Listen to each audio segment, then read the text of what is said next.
Okay. Hopefully everyone just got their recording notice.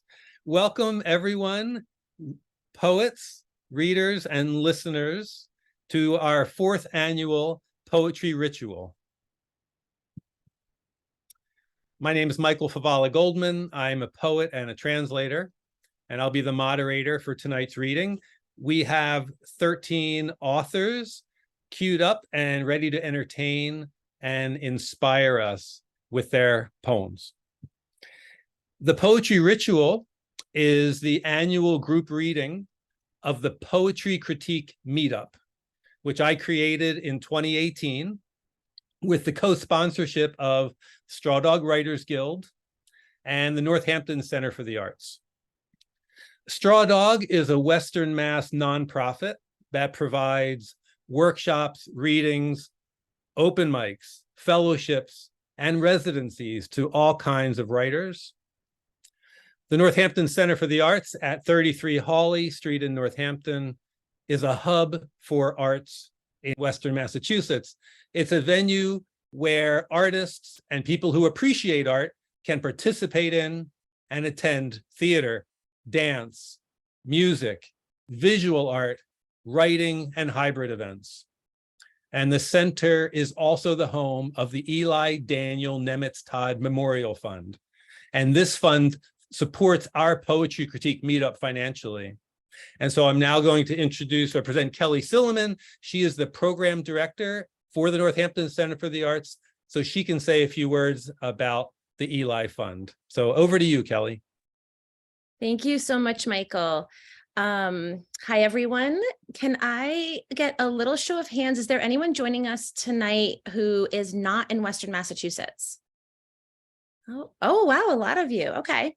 I would, even though some of you may already know about the center and the work that we do, or some of you may not live in Western Mass, I always like to give just a little spiel, a quick explanation of the center and also our local arts ecology. So the building at 33 Hawley is a project of the Northampton Community Arts Trust. And the trust was formed on a conservation land trust model to own and maintain affordable space for artists in Northampton and the surrounding areas in perpetuity. I say this all the time, but it's a truly incredible vision. The Center for the Arts offers programming in the building, as Michael mentioned, alongside APE, or Available Potential Enterprises, which also stewards a gallery on Main Street, and Northampton Open Media, our local community cable access station. And I'm just going to put all of those websites in the chat in case anyone is interested in looking at them at some time later when the poetry is done. It has been my absolute pleasure to support the Poetry Critique Meetups along with other writing programs since the center reopened at 33 Hawley in 2017. We're just incredibly lucky to have support for our writing programs through the Eli Daniel Nemitz Todd Memorial Fund. Eli was a writer and a lover of language from a very young age until he died in 2016 at the age of 23. I did not know Eli personally, but I have witnessed the impact of losing him on his friends and family over the past 6 years of stewarding the Writing Fund. And I actually went and got the link to his obituary because it's just really beautiful. It paints a really gorgeous picture of his legacy. And I hope that you all will take a moment to read it at some point in the future. Although the Poetry Ritual is a free event, we do invite contributions towards Eli's fund, and this helps us keep the cost for participants of writing programs low. Everything is sliding scale, no one is turned away for lack of funds, while also compensating working writers fairly for teaching or facilitating classes and workshops. And I, thank you in advance for considering a donation, and information can also be found in the chat. I'll put that right there. So thank you all again for being here, and it's my pleasure to turn things back over to Michael. I hope you enjoy this evening of poetry. Thank you, Kelly. It's been great to work with you this last half decade, and I encourage anyone to consider making a donation to the Eli Fund. I'm dedicating our reading tonight to the memory of one of our poets. Who passed away in April after a long battle with illness. It's Gregory Chelensky, who was a writer, an abstract painter, a philosopher, and a psychotherapist. He attended our poetry critique meetup 23 times over the past few years. He was very dedicated to his work and to being a part of our community. And as you may remember, his writing could be acerbic, it could be humorous. He offered unique glimpses into obscure figures from history, from music and art. And he wrote, I felt, especially poignant poems about the relationship of fathers to sons. And we miss him. He participated in this reading in years past. And so I'm going to post his, I'll share his picture on the screen and read one of his short poems.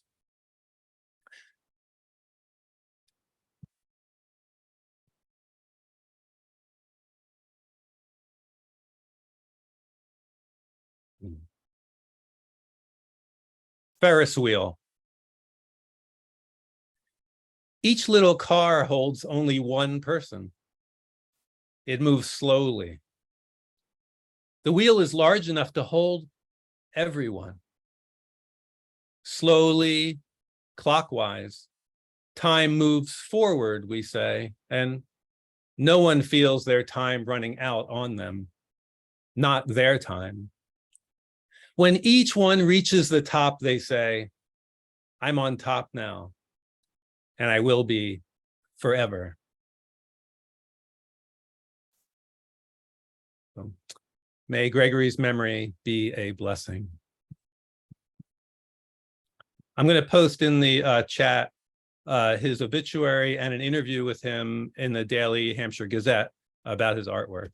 So you can check that out when you get a chance. So it's been an honor and a pleasure to direct and moderate the Poetry Critique Meetup, now into its 6th year. Our twice monthly meetings are open to all kinds of poets. There, as Kelly mentioned, there's a suggested donation, but no one is turned away. Each writer shares their poems and gets feedback from the other participants, following a supportive and constructive format. Some of the poems you will hear tonight have been discussed in our group. Some of our poets have read at many readings. Some are reading for the first time. The chat is open. Feel free to write your supportive comments here, preferably between the 5-minute readings to help keep distractions down. And that is all from me. So please, everyone, stay muted until the very end, unless you're reading, unless you're a poet. If you're a poet, you will unmute yourself as you are introduced. So now to our group reading. Our first reader is Burleigh Muten from Shutesbury, Massachusetts. Burleigh has been published in many places, including being the author of Miss Emily, a children's verse novel about Emily Dickinson. And Burleigh serves as a tour guide at the Emily Dickinson Museum. Please welcome Burleigh. Thank you, Michael. I'm going to read 2 poems that I wrote in the last 6 months. There's a trout pond in my heart. My grandfather, Will Jones, always called Pa by us and his 8 kids, built a trout pond by redirecting a fast-moving stream in his dark hemlock woods. Oh, the scent of cool earth in mossy shade, the bird song, filling the massive hole he'd dug so we could fish and the family could gather Sunday afternoons before walking to the little white Welsh church. This ritual spreading to my generation, 18 cousins, aunts, and uncles opening baskets of food, laughing, bragging, second helpings offered by the women, scalloped potatoes, burgers, and corn, at least 2 cakes, a few pies before packing up, putting out the fire, and driving up the steep 2-track lane out of the woods through 3 pastures, a line of 6, maybe 7 trucks, slowly jostling over grassy rolling hills. Kids in truck beds, blue sky forever, stopping to unlatch, open, and close pasture gates, cows already ambling toward the barn. As the city cousin, I was there less than a dozen afternoons. The safety of the land, the fear of deep water and cows with huge heads and big teeth, the biting stink of the barn that my cousins didn't notice, Mom's easy flowing pleasure, the distant talk of grown-ups, the innocent days of belonging.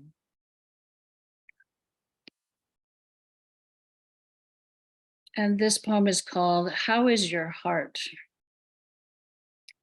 It's not that I wanted to stay married to him. Those last few months, I was praying he'd fall in love with someone else so he'd want to leave. He did fall in love and he left. I got a job, I got the house, I began to fill it up with me. I completely forgot what it was like to be loved by that man, back when we couldn't bear being apart, speaking in soft voices so close to each other's faces. It's not that a man dies and he suddenly gets reframed. It's that the heart remembers every person who saw us for who we are, whether they forgot that bright light or couldn't stand that bright light. How is your heart? Asked Emily Dickinson of one of her friends who had just lost a beloved. My heart is better than it was before he died.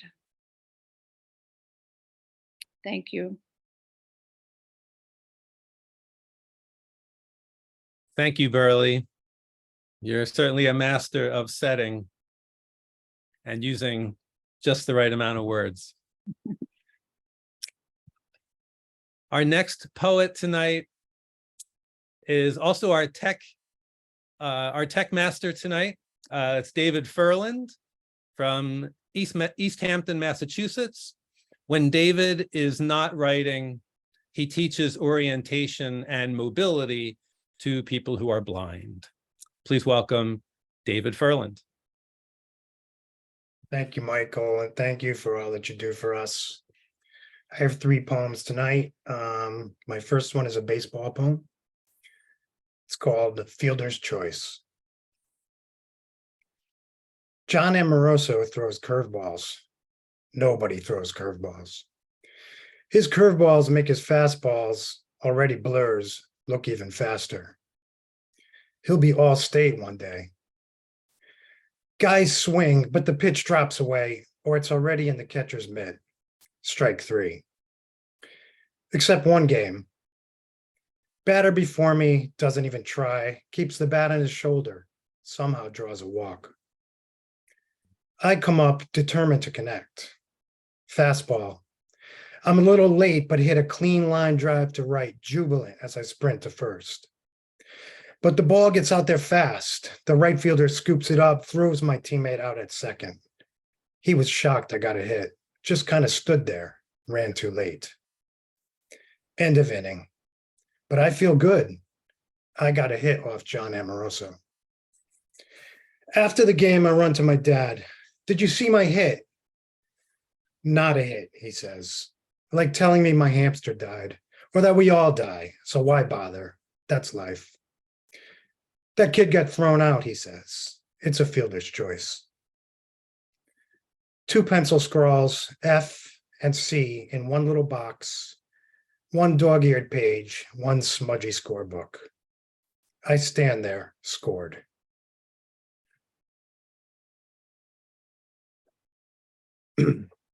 Arrangements. Bury me beneath a sapling in a biodegradable egg-shaped pod. Roots feed on my rot, capillary my essence up through the trunk, into branches, into leaves. Shapely maple, inverted canopy beneath ground, buried root reflection. Subterranean x-rays reveal a skeleton enmeshed fetus-like between taproot and oblique sinkers. That's me. My soul bird emerges from a high hollow, flies at night to spy out haunts, crosses paths with my mother's restless specter. Wipe your beak, she hisses. My last one is called Pruning an Apple Tree. In March, before budding, I sharpen tools, cut close to the trunk, but don't nick the collar. Make upcuts to preserve the bark. This tree came with our home, remnant of an orchard that covered these blocks. I lop it clean. Cross branches need to go, mustn't rub in the wind. I'm sure to clip all suckers. Too much center growth cuts off the sun. Our kids climbed it, straddled limbs, golden delicious, left their cores in the grass. I prune for fruit, balanced on shape-shaded dreams. Thank you. Wow. Thank you, David. So I also a baseball fan. I mean, baseball, there's a lot of poetry in baseball, but yet it's not that easy to translate it to the page, but you did it amazingly. You know, there's several different baseball literary journals out there. You got to send that. That was just so amazing. Thank you. Thank you for sharing your work tonight. Our next poet up will be Dina Friedman. Dina's been published in many literary journals. She's received 2 Pushcart Prize nominations. She published 2 young adult novels, Escaping into the Night and Playing Dad's Song, and also a book of poetry, Wolf in the Suitcase. Please welcome from Hadley, Mass., Dina Friedman.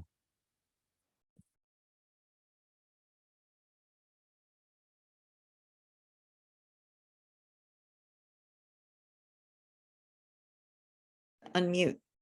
Let me try that again. Okay. Uh-oh. All right. Can you hear me now? Okay. You can, right? Yes? Okay. Sorry about all that. Okay, I'm going to read 4 short poems. The first one was in the most recent issue of Cider Press Review. It's called The World Ends in the Car. My father doesn't like 2-laned roads. The car's always coming at you. He prefers the highway's straight lanes. Newscasters shouting on the radio, "You give us 22 minutes, we give you the world." The road is hot. I ask for the scenic route. My father says he doesn't like trees. I've learned to distinguish a sycamore from a London plane, all about what the peeled bark reveals. But when I lean my cheek against a trunk, the tree knows I'm a stranger, always my father's daughter. Flecks of salt and pepper hair peek above the Mercury's blue vinyl. Hands at 10 and 2 push on, level at the divided line. And the next poem is dedicated to all of you who've had an airport snafu, and I know there have been many of them this summer. It's called Rules for Behaving on the Airport Line. Secure the pet ferret the scanner failed to find, snuggled in your undies. Ignore the smoke from the 3-ounce tube in the Ziploc bag, but if they ask, explain. Explosive ointments for your cellular membranes. Let your story rival skyscrapers which blaze red alert, taunting terrorists in a world of rodents. Buy a uniform and scarlet fishnets. Remember your grandmother's body-blocking view as you snuck under the subway turnstile. Consider how many cells there might be in a single sloughing of skin or the candy wrapper on the yellow footprint as you do what the man orders, facing the faceless figure, lift your vulnerable arms and think of Easter and Patti Smith exposing her body hair, or your grandmother's heels clicking on Macy's floor as you sat on Santa's lap pretending you weren't Jewish. Can they really see you naked inside the plastic box? The next poem came from a time I went to Texas. I was at an Airbnb and there was this strange note on the refrigerator that said, please, if you see a big 7-legged spider in the space, please don't kill it because it's my special pet. So this is called Note from the Airbnb in Texas. Please don't kill the spider. He has a name, Septimus, because he lost a leg somewhere. You might find him by the toilet. Don't shriek as you do your due. His poison is all in your head. Didn't you read Charlotte's Web? Humble is the word that matters.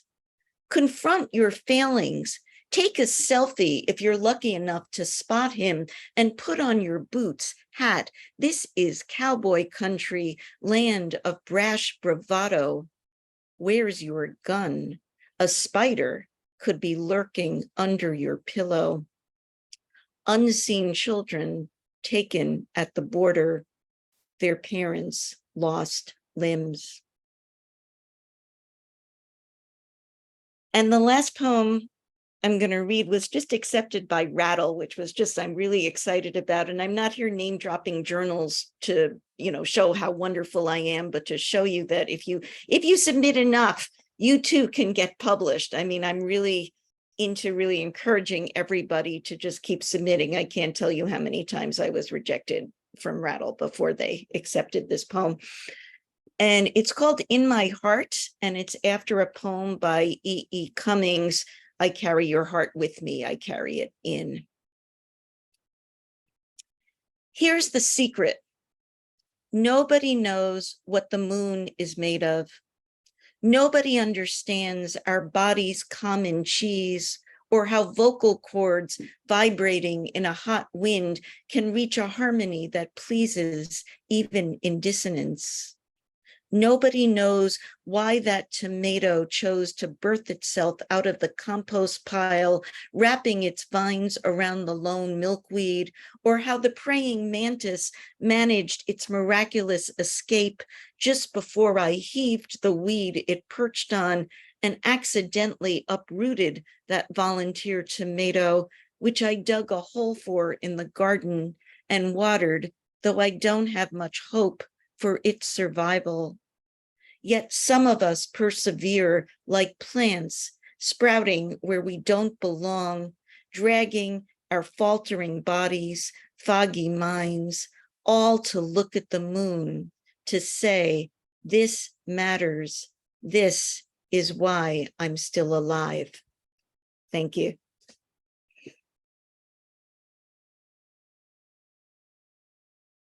Wow, Dina, what a treat. Thank you for sharing those tonight. I look forward to seeing your poem when I get Rattle in the mail. They only accept 1 out of about every 500 poems they get sent. So it is a rare treat to get an acceptance there. And I love your mix of humor and seriousness, which you put on the page with great authority. Thank you for sharing those. Our next poet tonight is Ginny Sullivan, who, in addition to being a poet, is a teacher, a garden designer, and a grandparent. She looks back on a life lived in many different places and writes about identity, about aging, and about home. Her work has been seen in the Arkansas Review, in Valley Voices, in Silkworm, and Red Leaf Press. Please welcome Ginny Sullivan.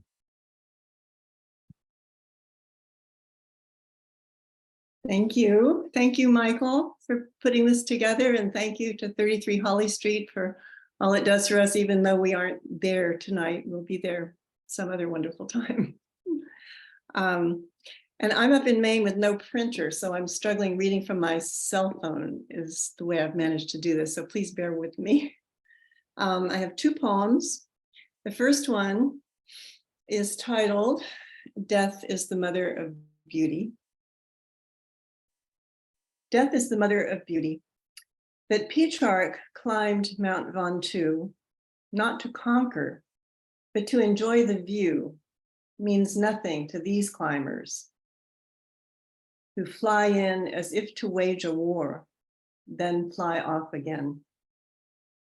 They leave behind corpses, $1,000 parkas strewn in the couloirs, no sense of charity for the mountain they pretend to claim. And Everest stands mute with its English name. No one bothers to ask the mountain, how was the assault for you? Those fixed ropes, ice screws, shattered rock. Meanwhile, the glacier's meltwater pours garbage into the villages below. Politicians and headlines fet the climbers. Cameras encourage their celebrity smiles. Brilliantine hair so bright, they wear dark glasses. You can't even see their eyes. Outside my window, a commotion of birds break the limbs of my young trees, screaming as they fight over the berries, red and ripe. They bloody the ground, fly off, leave me in a war zone. The second one is called Another Room and was inspired by the great interest we're all, I think, taking in ekphrastic poetry these days. Another room. Before we knew museums and paintings, we knew how to enter a space ekphrastically, turn the world upside down, picture a life there, leaning in, lying in summer's bed, the room still light, outside cicadas tuning their instruments, my sister doing the same thing, waiting idly in the dark, waiting idly for the dark. I would float above myself, walk the ceiling of the grayscale room, perch on the molding and swing across to the glass light fixture, suspended in the space between.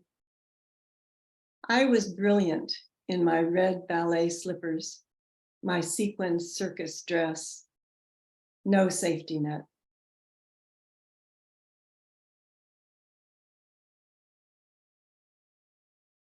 Thank you, Ginny.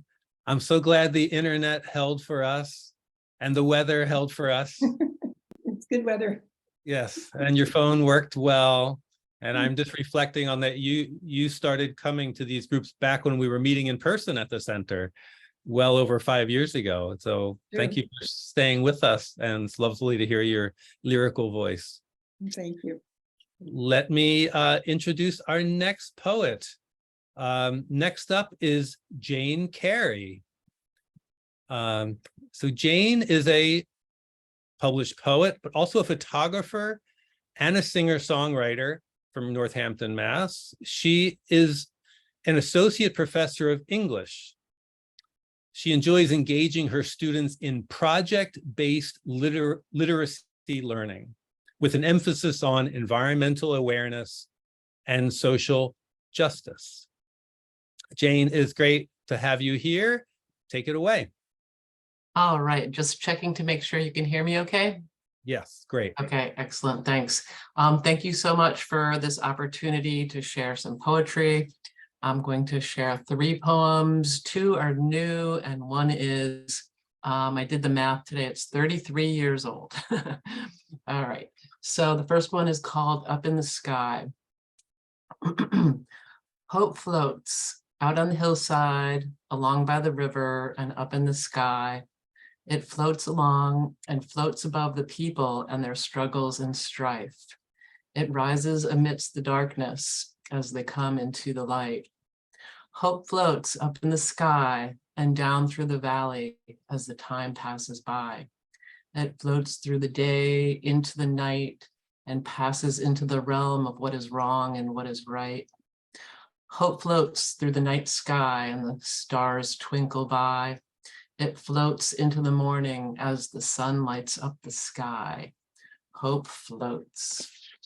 I've got some visual aids for my poems. I don't know if this is going to work, but I've been putting poetry into pictures. So that's Hope Floats. The next one is called Listening. I listen with love, all the worlds around me. I listen with love, the universe surrounds me. There is infinite love and light as far as I can see. Far beyond the deep blue sky and the sparkling sea. With love's illumination, far beyond what I can see, my heart is warm because you have found me. Like the azure sky and the sapphire sea, the emerald earth embraces all of me. With infinite love, the universe surrounds me, far beyond the sparkling sky and the deep blue sea. I listen with love, all the worlds around me. All right, and then the last one is called Time Turns. Looking back on a memory, thinking it's not quite what it seemed. And now I'm wondering how all this will seem when I'm looking back as a memory. The heart has a way of remembering the light as the darkness escapes. Was it really like that? You turn back and time turns you around. Do you think you're looking for what you found? I go back to a time when the sun was shining, reflections of the past, the future unwinding. You can't change the past, but I'm looking back now. You can't change the past, but I'm looking back. Looking back on a memory, thinking it wasn't quite what it seemed. Now I'm wondering how all this will seem when I'm looking back as a memory. And that's the 33-year-old poem. Thanks again for this opportunity, and I hope everybody has a great night. Thank you, Jayne. Wow, you play the guitar, I'm thinking, right? Yeah, I mean, there's a lot of music in your writing, the rhyming and the repetitions, and it could really comes through in your writing. Thank you for sharing those. Thank you. Our next poet tonight is Jayne Pearl. Jayne is a freelance author, an editor, a ghostwriter. She has worked on the staff at Forbes magazine, at Family Business magazine, at Talkers magazine, and in public radio. She has written 3 as yet unpublished novels, hundreds of poems, and she comes to us from Amherst. So take it away, Jayne Pearl. Thanks so much. I'm just like almost frozen with awe at all of the poetry I'm hearing tonight. But I've got several, I think four or five poems that are most of them pretty short. Initial poetic offering. I'm taking my poems public, maybe not on this New York Stock Exchange, but perhaps over the counter. An initial public offering of sonnets and sestinas, epics and elegies, perhaps a limerick or an ode, but no free verse. Instead of price earnings ratios and profits per share, I'll put a premium on pentameter rhyme ratios.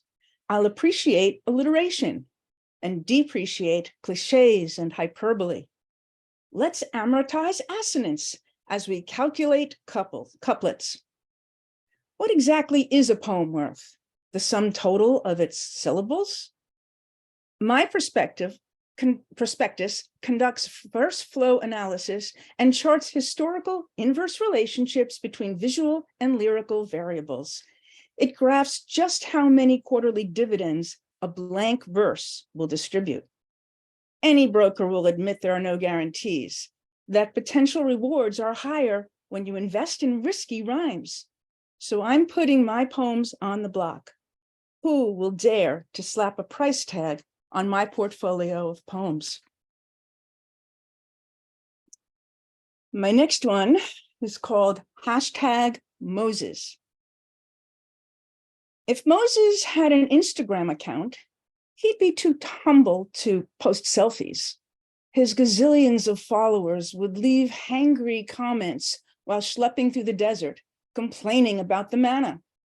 They'd spread conspiracy theories, claiming plagues were fake news, just a mirage.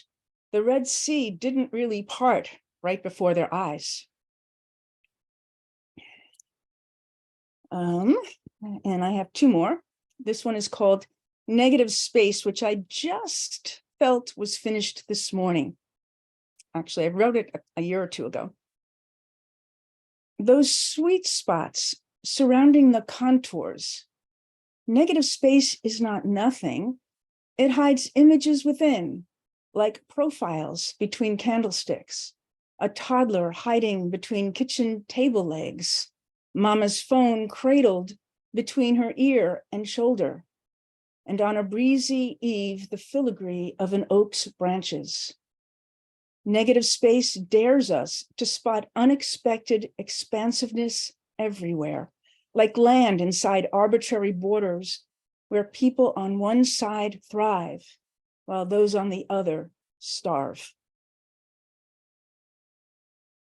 And I'm going to end with something a little sexy and funny called Book Slut, which was workshopped at Straw Dog a couple of times, I think. I French kiss a leather-bound hardback, slowly unbuttoning each crisp page, revealing the décolletage of words and deliciously dangling participles. I slowly strip lacy nuances, trace my finger over plot twists, stroke mixed metaphors and throbbing cliches. I seduce a menage of question marks, whisper at each parenthetical phrase, whimper at ellipses, writhe at hyperbole. I roll my tongue over every aphorism, spank a euphemism into submission, submit to the first person, then the second, then the third. I ride the wave of the climax, savor the denouement, release a satisfied sigh, then slink between sweaty sheets.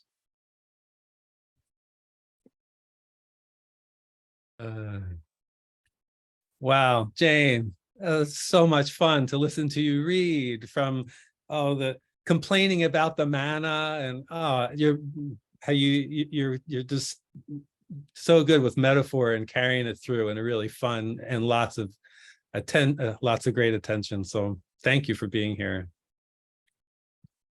Yeah, as you said, what a feast we have tonight. All right. Our next poet is Linda Jo Reinhard, who I think is probably the person who is farthest away. Thanks to the wonders of the internet. We're really happy to have you here tonight. Linda Jo Reinhard writes daily musings, reflects on family history from her home in Portland, Oregon. She tends a flock of blueberry bushes, which are much coveted by birds and small children in her neighborhood. Please welcome Linda Jo. Thank you, Michael. Allow me to welcome you to the Pacific Northwest with this poem that I wrote in early spring.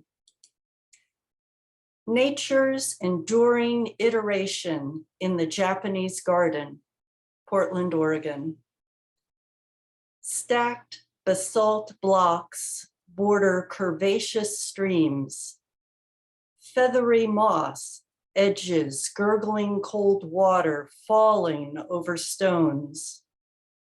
A lethargic pod of dormant koi wait for warmth in watery depths.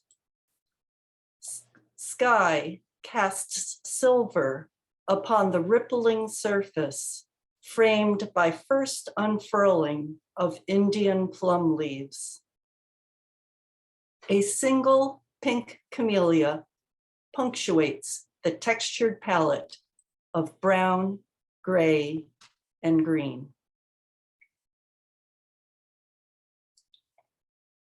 This next poem was inspired by emotional challenges in my youth. Smile. I hear my mother's voice in my head, entreat, cajole, recommend the social and mental health benefits of upturned corners. Only 17 muscles to smile, 43 to frown, they say. I get the complete workout. Smiles can be laborious. I feel unfamiliar forces drag the external vertices up against habit and muscle tone. Neurotransmitters wait at their gates, eager to transform mood. Euphoria is transient. I flop back to my default, exhausted. Defiance is mighty. The frown stays.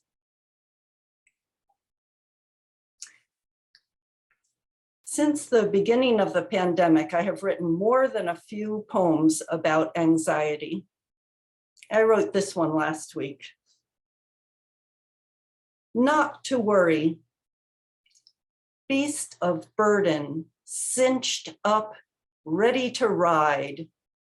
Reined in, blinders on, we amble past dangers.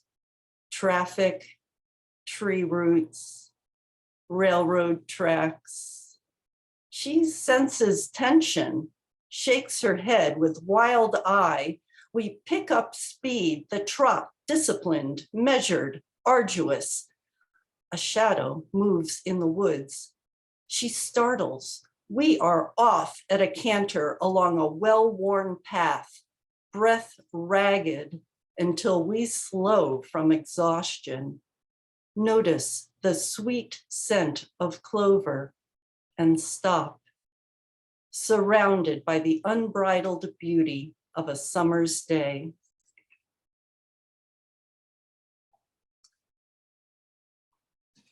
I will finish with a poem about learning style.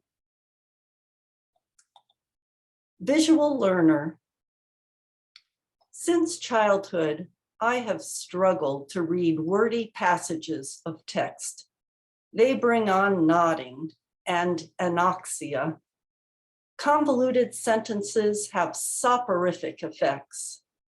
I prefer diagrams, molecular models, graphs, picture books, shopping lists, paintings, photographs, terse verse, cookbooks, mathematical formulas, political cartoons, jokes, riddles, snappy novellas. Nonfiction with an index that's comprehensive, so my reading can be focused, selective. Movies, catalogs, a child's nursery rhyme, and best of all, a dictionary, just one word at a time. Thank you.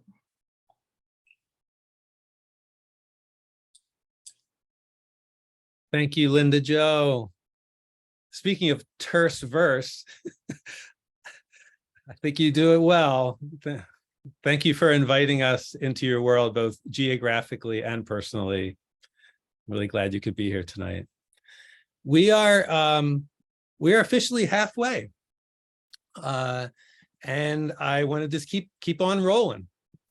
So I'd like to welcome our next poet, a graduate of the Vermont College of Fine Arts. It's Mary Warren Foulk, who has been published in many places like the Holland's Critic, Palette Poetry, Silkworm, the Gay and Lesbian Review, the North American Review.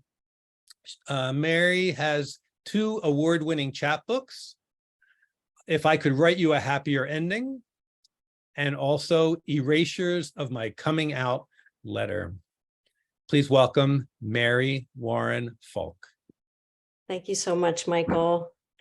Thank you all. It's such a gift to be here, and it's such a gift to listen and learn from your words. I'm going to read 3 poems, all of which were workshopped in the poetry critique.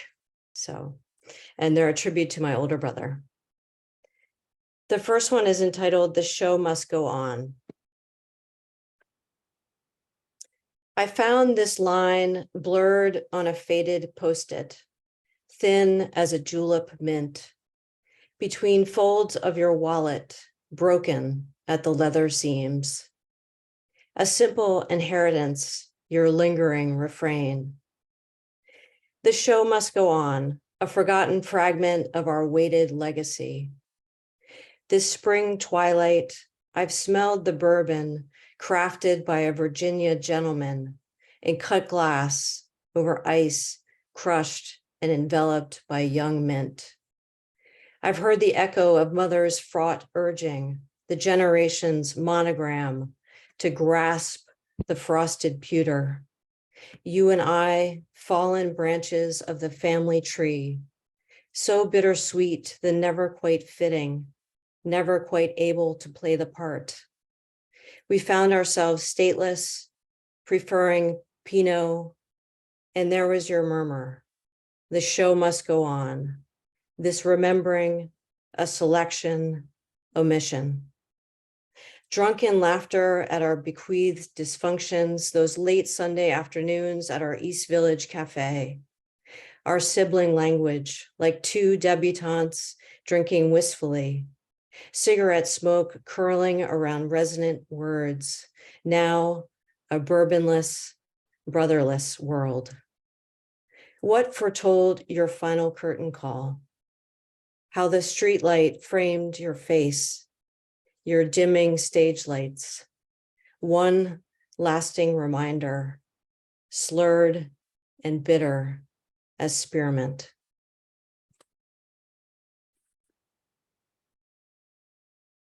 Now, the next poem is called "When I Heard the Blessed Reverend," and it's a nod to Walt Whitman. When I heard the Blessed Reverend, the biblical saints cataloged at length, when I reread the passages of my religious education, the book of Micah, the book of Ruth, faint memory of their meanings. When I, sitting, heard the Reverend where he lectured with called hallelujahs and whispered amens in time to the sanctuary's grieving, how soon I became lost in the murmuring words, this sacred din, till rising from my white processional chair, I touched the wooden urn before me, urgent for my brother's dust, a stained glass infinite. And then my last poem, it's called "One Afternoon."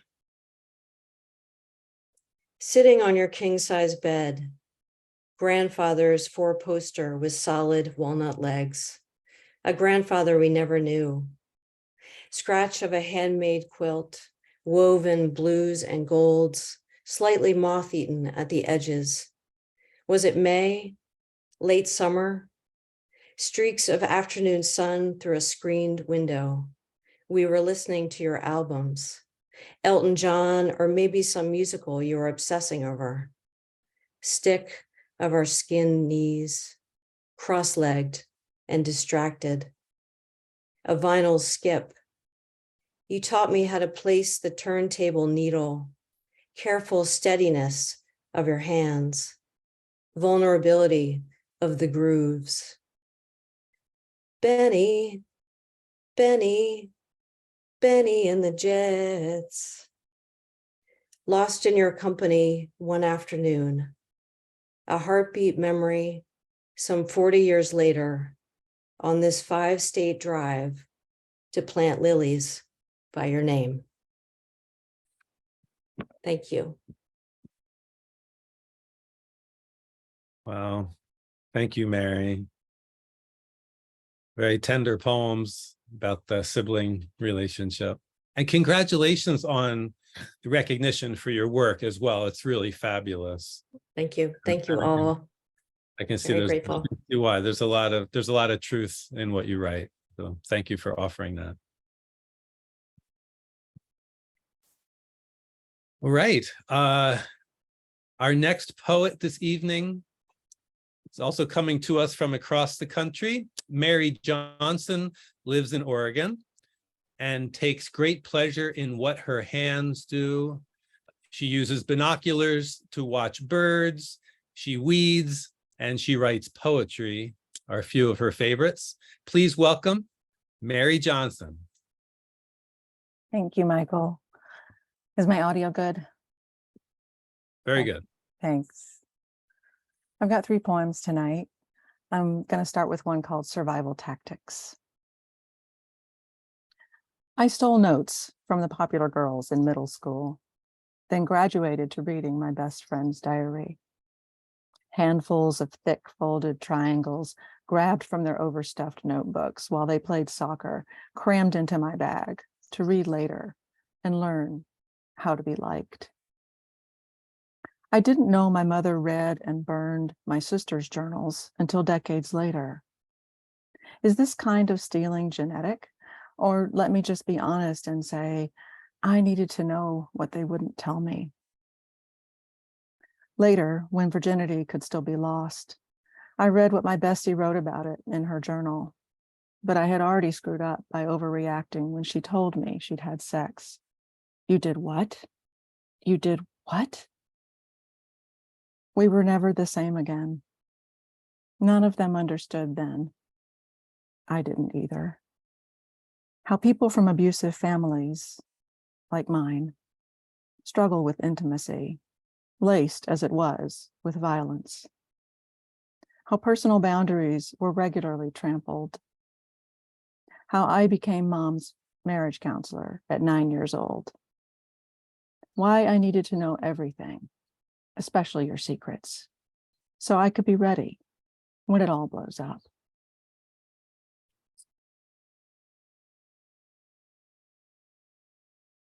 And the next one is Qigong in the Park. Wrens trill in the chewed up juniper hedge. Ravens scavenge lunch. My teacher says we are never alone because we have our organs. Roofers hang around their truck on a long smoke break. We stand in a circle, push and pull air, turning the wheel of heaven. 2 women walk by, one with a cane, nearly slips off the sidewalk. The deliberate motions of Qigong prepare us for the wild moves of Tai Chi. Man with a long gray ponytail stops, clutches his head with one hand. My teacher says the ancient masters knew about the ultraviolet light of space. We all watch the man hold his head, like his brains might fly apart. Then he lowers his arm and walks on.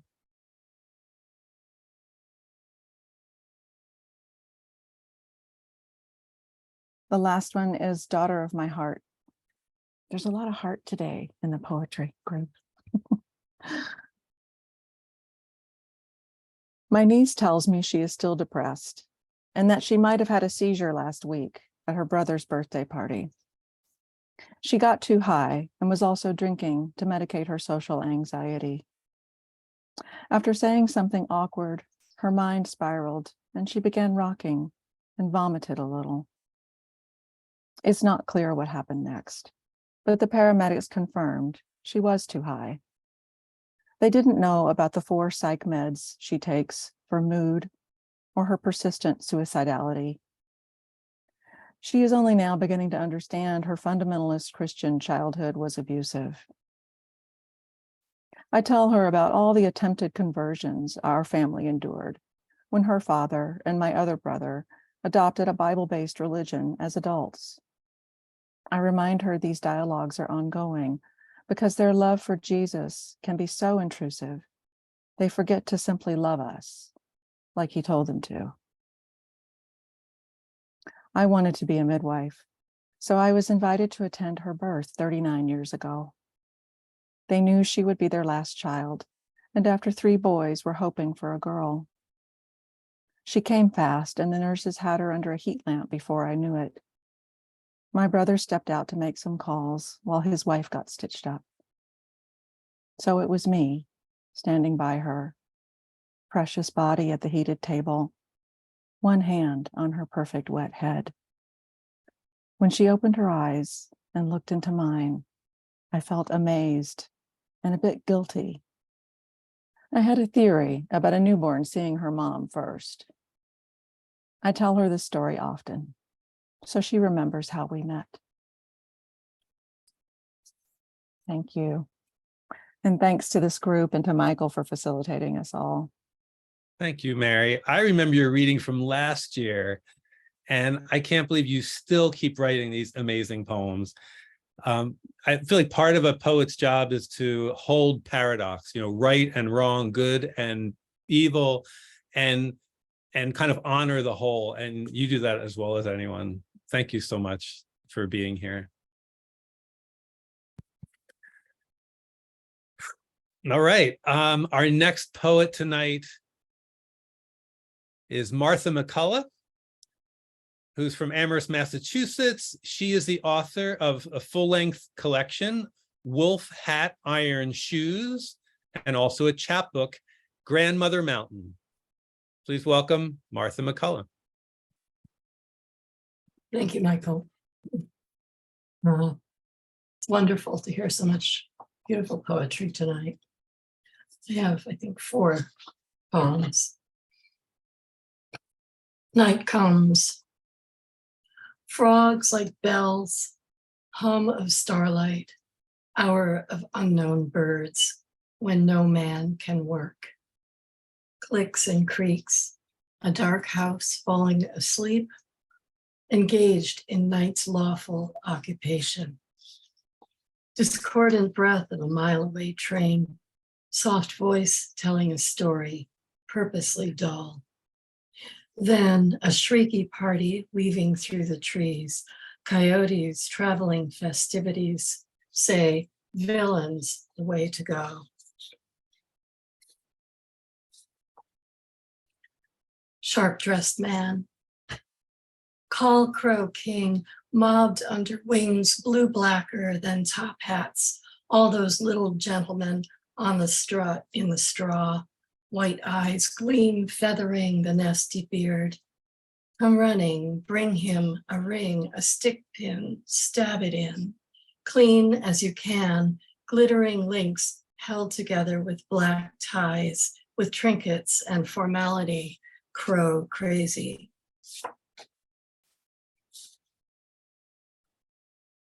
Picnic on the moon. Rabbit, woodcutter, princess, cups of pale tea, peeled eggs on blank porcelain, half-finished sentences cut off by sleep.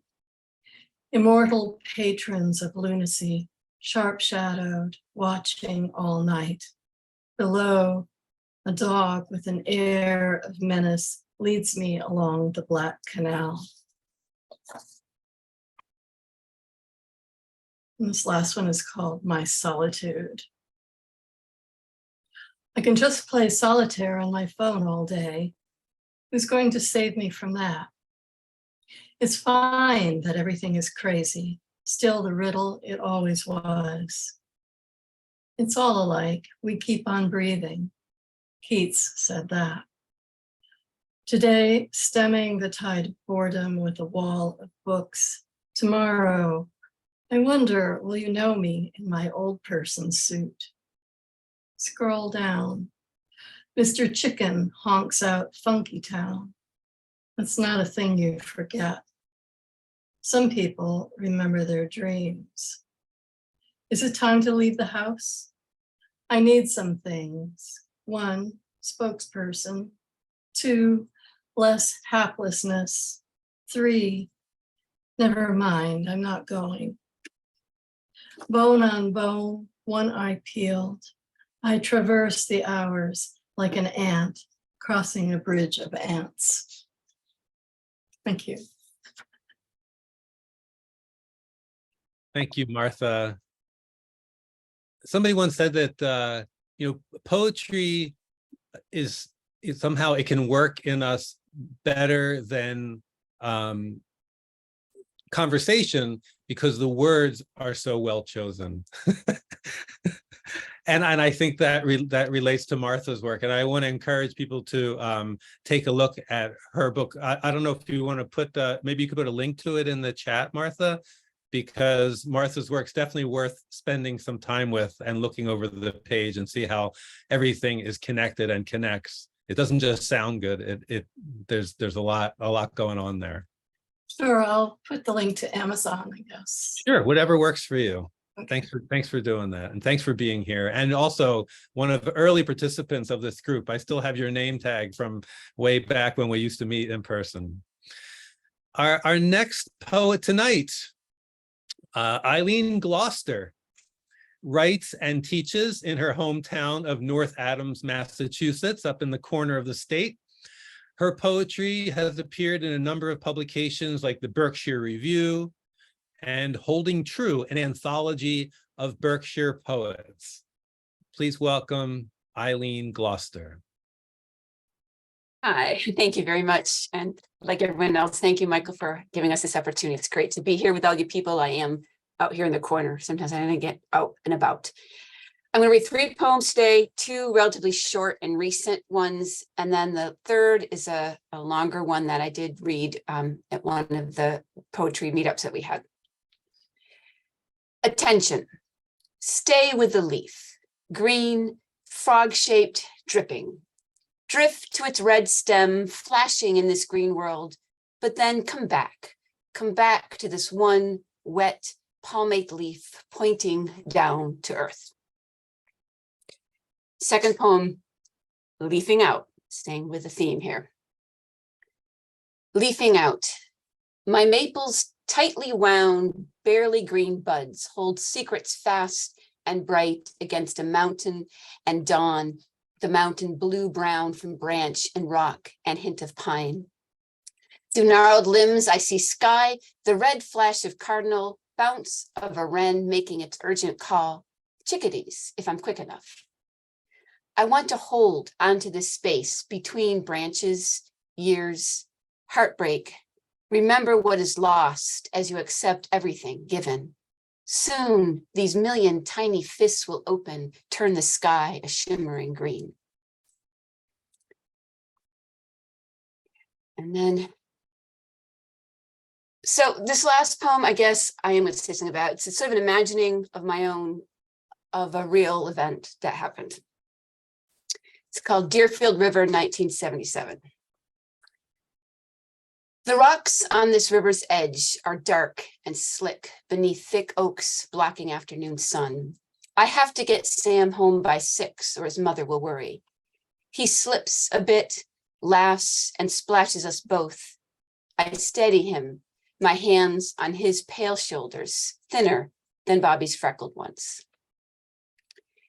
Sam smiles and I ruffle the bouncing curls his mother still won't cut. The mother I befriended with her 5 boys and husband who rarely talks. Come here, I say, pulling him close, handing him the flask. He is flustered, but pleased to feel so grown. I watch him take small sips. We have been here before. He accepts my hand on his thigh, my fingers sliding under the edge of his shorts. He looks away, but doesn't move. Slowly, I reach further, feel his body tighten. Of course, I say relax. I always say relax. 5 years ago, Bobby wouldn't relax, started to yell and shout, then fell into a different river. I say fell and nearly believe it. But here on the Deerfield, where wind shakes the oaks, Sam is still and my hand still moving. I tell him it's okay and touch him. He is scared, he is hard, he is 10, and he startles and slips into the rushing water. I will not be able to come back from this. One drowned altar boy, the limit, even in this new town, 1 mountain away, where no one knows but the priests and the bishop and all the other boys. I reach down, find him, and pull him out. He cries and stares at his palm, blood gushing into the icy river. I rip my shirt into strips and bind his little hand with its gaping wound, rush to the hospital, call the parents. 1 millimeter more, the doctor says, and he would have lost his hand. His mother is so grateful. For years, she holds this story in her heart, how I didn't waste a second, how I came running, how I held him in my arms, how I saved him. Thank you. Wow. Thank you. Thank you, Eileen. That's quite a narrative poem. Yeah, very powerful. Let's thank you for being here and offering your work.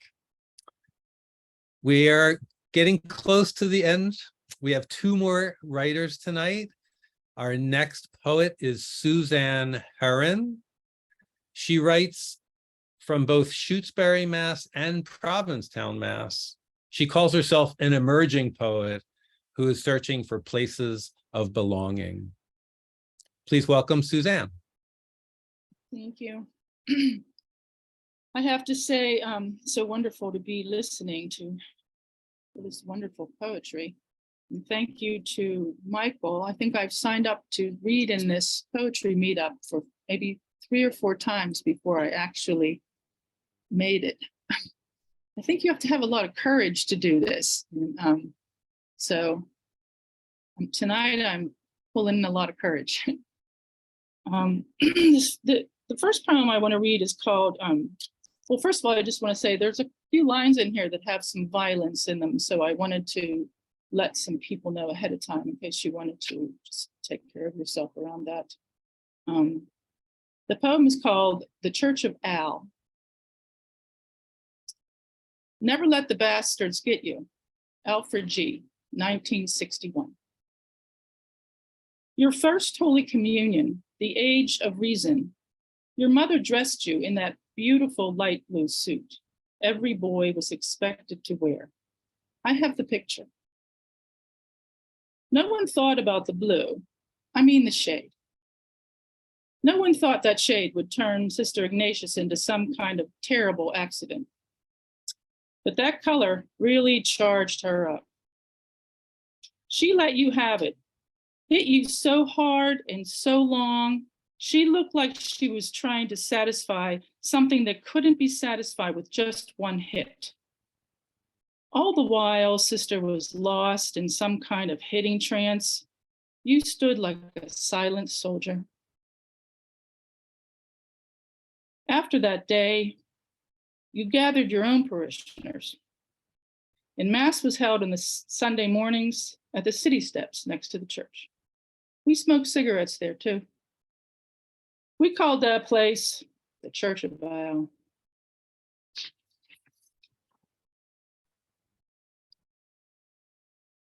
My next poem is called Missing Mary Oliver.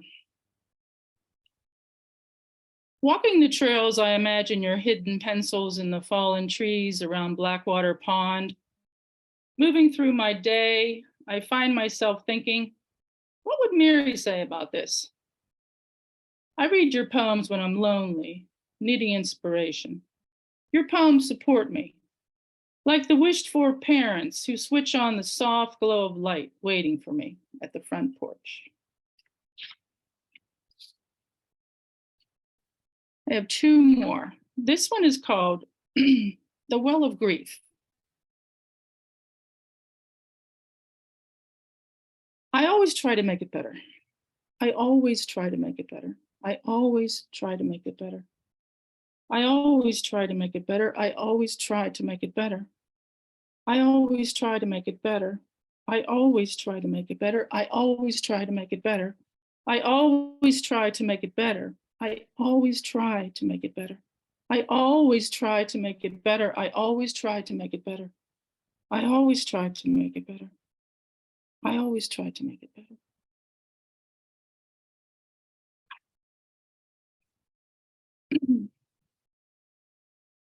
This last poem is called Wham. A relative in the hospital gravely ill. A friend dies abruptly. My 2 dogs, both old and sick. This is what happens.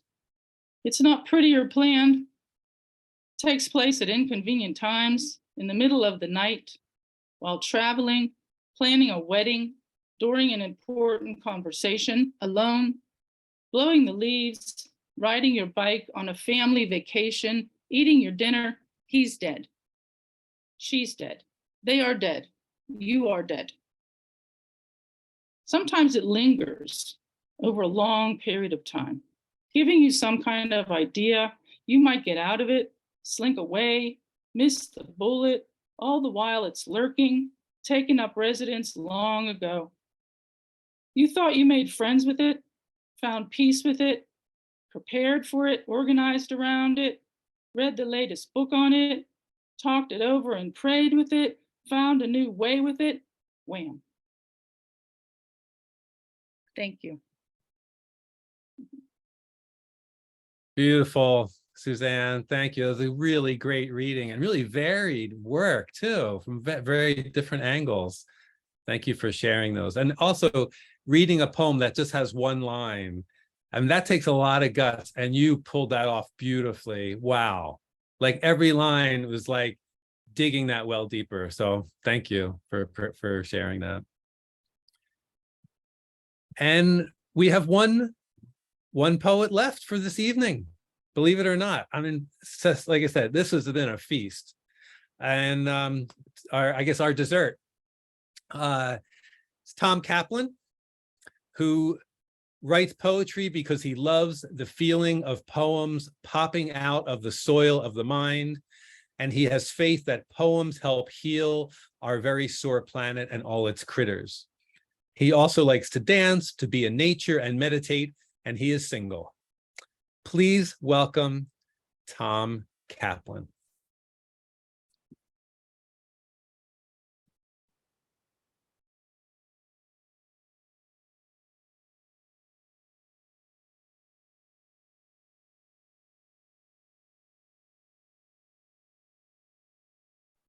You're muted, Tom. You need to unmute, Tom. Yep. Michael, you rock. In poets, all I have is hand over heart. This poem is called Slept, and since it's weird to say, I'm just going to show you it. It's the word in bold, slept.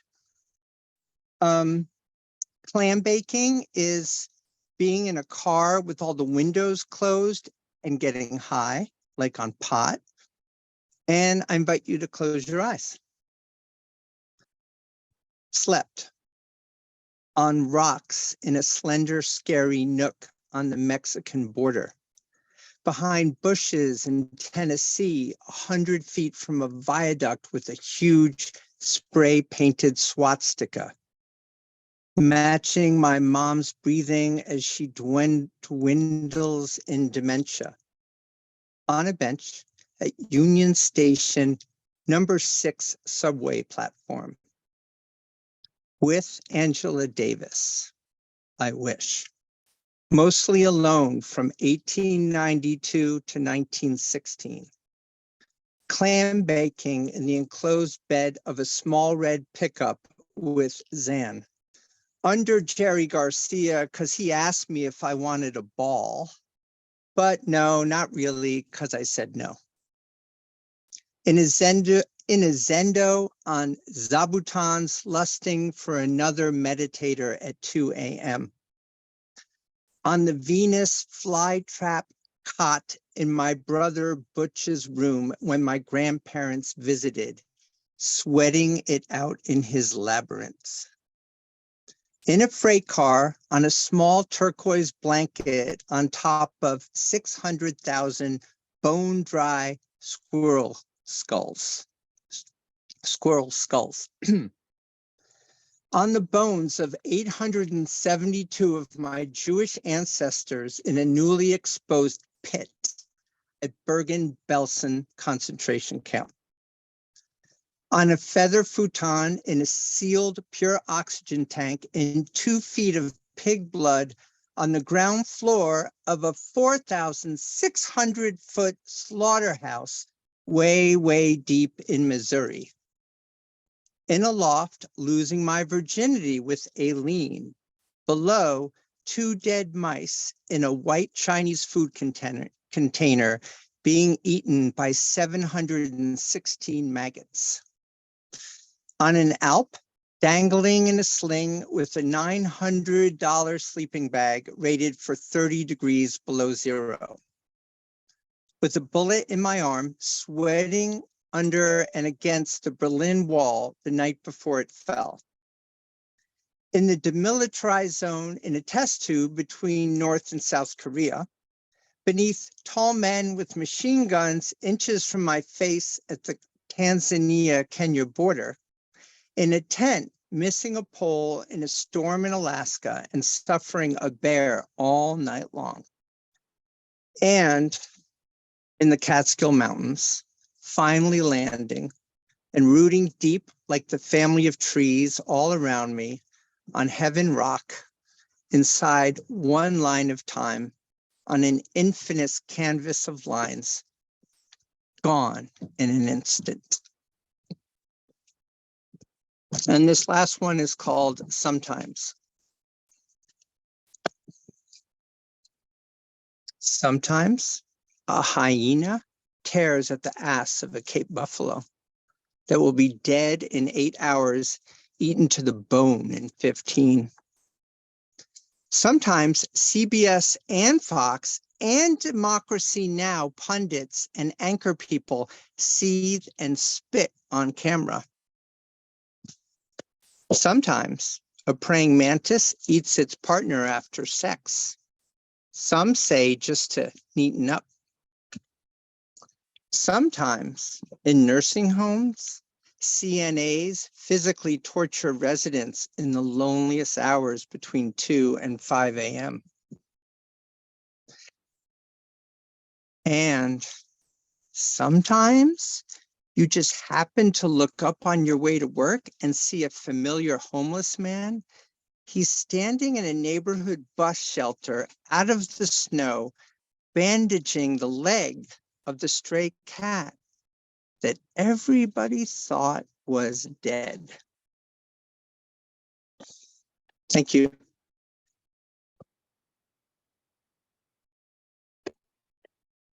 Thank you, Tom.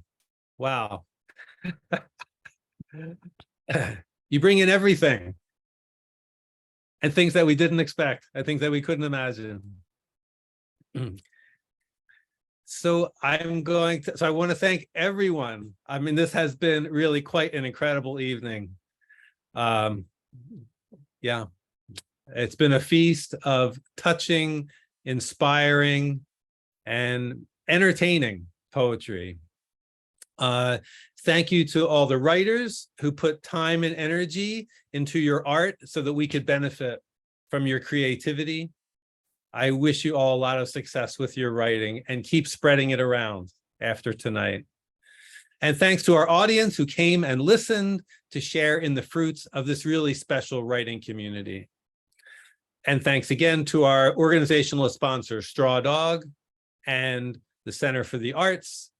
And thanks to all you writers of the Poetry Critique Meetup. I really appreciate your ongoing support, and I know that you appreciate each other's ongoing support. With your help, we have created and sustained a vibrant writing community. I've been your host, Michael Favala Goldman. I wish you all much peace and inspiration. The event is now officially over, but we're going to keep the room open for a little while longer in case anybody wants to chat a little bit longer. It has been my pleasure to hold this space for all of you. Thank you and good night.